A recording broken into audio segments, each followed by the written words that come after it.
হঠাৎ সেদিন ছেলের একাডেমিতে গেছি, তো একদল মায়েরা তারা নিজেদের মধ্যে গল্প করছে।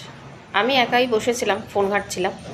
হঠাৎ কানে আসে যে তার মধ্যে একজন মা বলছে যে আমি বিউটিশিয়ানের কোর্সটা কমপ্লিট করলাম, কিন্তু বাড়ির সবাই বলছে বিউটি পার্লার খুলতে, আমি ঠিক চাইছি না খুলতে।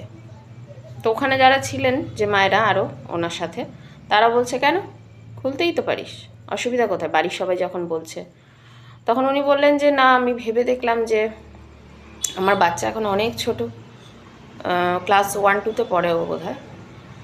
তো সে বলছে আমি যাকে মানুষ করার জন্য ইনকাম করব, আমি যদি বেরিয়ে যাই দেখা যাবে যে ওই অন্য লোকের ওপর দায়িত্ব দিলেও ও কিন্তু ঠিক মানুষের মতো মানুষ হবে না।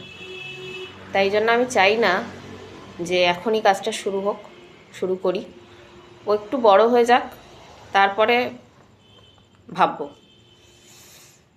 তো সত্যি ভেবে দেখলাম যে একটা মায়ের ইম্পর্টেন্স কিন্তু একটা বাচ্চার জন্য অনেক কিছু।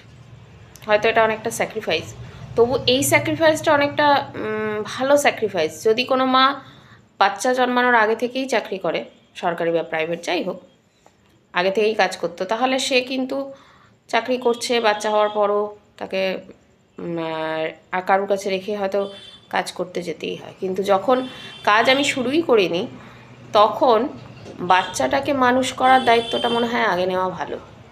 মানে উনি যে কথাটা বলেছেন শুনে কিন্তু ভালো লাগলো।